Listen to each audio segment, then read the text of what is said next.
When life gets unpredictable, preparation matters.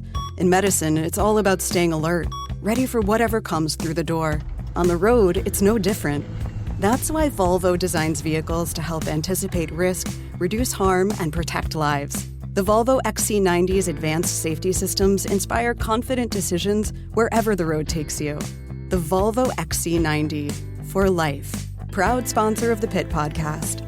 Learn more at volvocars.ca/safety. Of course, it was on Monday that Prime Minister Justin Trudeau announced that he would eventually step down, eventually resign in just under 3 months as Liberal leader and Prime Minister of this country.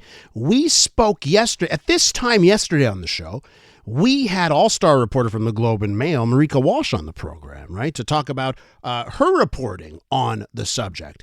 And there was one question that I asked Makos Walsh that led us to our next guest. Have a listen to that moment. How would you describe the fall of Justin Trudeau? I think the person who described it best in that piece that you're referencing was Lori Turnbull. So with that in mind, I said, Lori Turnbull. As soon as Makos mentioned Lori Turnbull, I said, get Lori Turnbull on the line and get her on this program because she appears to be the person to ask on this subject. Lori Turnbull is professor of political science at Dalhousie University. Hi, Lori. Hello. How are you? I'm doing well. Listen, Makos Walsh, all-star reporter, says you're the person to talk to describe what we've seen in Canadian politics. So why don't we start there? Describe Monday and what our listeners should be thinking about when we think about Justin Trudeau's decision. Okay. I mean, I think this was a long time coming. I think that the party, those who were trying to push him out, were having a hard time doing it. He finally came around. When he came out to the microphone on Monday morning, you did not see a person who was saying, I take responsibility for where we are and I'm going to leave so that the party is in a better spot. You heard somebody say, there are too many challenges to my leadership on the inside, so I can't fight the election, so I'm leaving. So I think we are seeing somebody who doesn't want to go at this point. And it leaves the party in a really difficult situation because they have very little time to make the changes they need to make to be competitive in the next election. And if they can't be more competitive without him, then what was the point of all of this? And I think he really made the party his own beast, right? Like he made it his own machine, built it in his own image, made it so that there was such strong loyalty to him. And it was like the MPs really kind of owed their positions to him. He was in such a powerful position.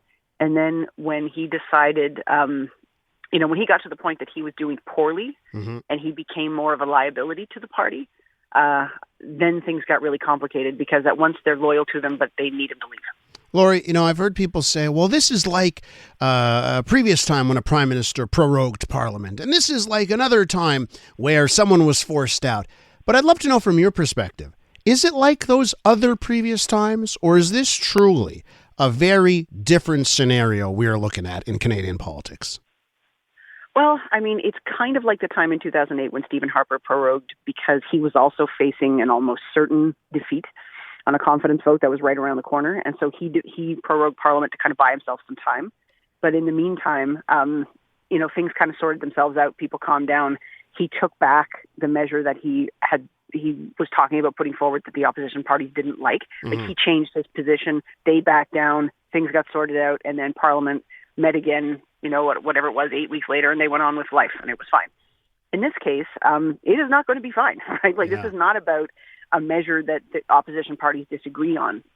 This is about the opposition parties saying we will defeat the government no matter what. And so prorogation gives the Liberal Party an opportunity to choose a new leader without being defeated in the meantime. And so it's essentially, frankly, like the rest of us are waiting for the Liberals to find a leader so that we can have democracy and there can be an election. The other aspect of this that's been pointed out to me is the fact that, it's the Liberal caucuses right across the country, Atlantic Liberal Caucus, Ontario Liberal Caucus, Quebec Liberal. Like, it also seems that Justin Trudeau has faced it from his own party. 2008, Stephen Harper, was there also that type of dynamic, right? Is that unique here, that it's not just the opposition parties, it's the people within his party that are saying you got to go? Oh, yeah, because this is, I think, very unique in that case, especially when compared to something like Stephen Harper. When Stephen Harper was going into defeat in 2015, his party was 100% with him as the leader, right? And I think, at a certain point in the campaign, they knew they were going to lose, but nobody was suggesting that Harper should step aside to give the party a better chance. The thing with Trudeau, when you build a party around the brand of an individual and it becomes this, like some people have called it, a cult of personality around a person, when that brand curdles, you're screwed. Like there's nowhere to go, there's nowhere to pivot to. You're stuck there, and the only pivot is for the leader to leave, and so that's where he's at.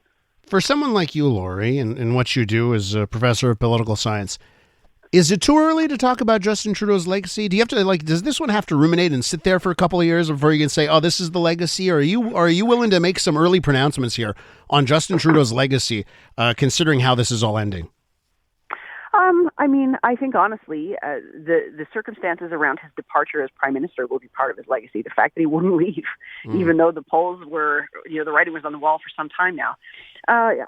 Sure, time always helps to frame legacy pieces. After a while, I think there will be points that the Trudeau government is remembered for in a positive way, changing the child benefits, other social programs, working out the $10 a day daycare, the supply and confidence agreement with the NDP will be part of it. He'll always be the COVID prime minister. But at the same time, I think he'll also be remembered for personal decisions that landed him in hot water, that really depreciated his brand. He'll be remembered, honestly, as somebody who proclaimed to be emotionally, really in touch with people, connected. He's a feminist, all that. And he seemed to have a very hard time managing caucus relationships this whole time, which is one of the reasons we're in this situation. How do you think all of this shapes the impending leadership race for, to become the next prime minister? Whoever is the next leader of the Liberals will be, at least for a moment, prime minister. Yeah. How does all of this shape that race? I think it puts a whole lot of pressure on the party to come up with the right model to choose the leader in a very short period of time. And we know that as soon as the person gets into the House of Commons, they have to go back by March 24th. They're going to be defeated almost immediately. Then they're into an election right away. And so that person is really hard-pressed to put their own brand on the party, to get themselves to the point that their own name is recognized by Canadians. That's a really, really hard situation. We've got to leave it there, Lori. Always a pleasure talking to you. Thanks so much for joining us on this Wednesday morning. Thank you, too. Take care. That's Lori Turnbull, professor of political science at Dalhousie University.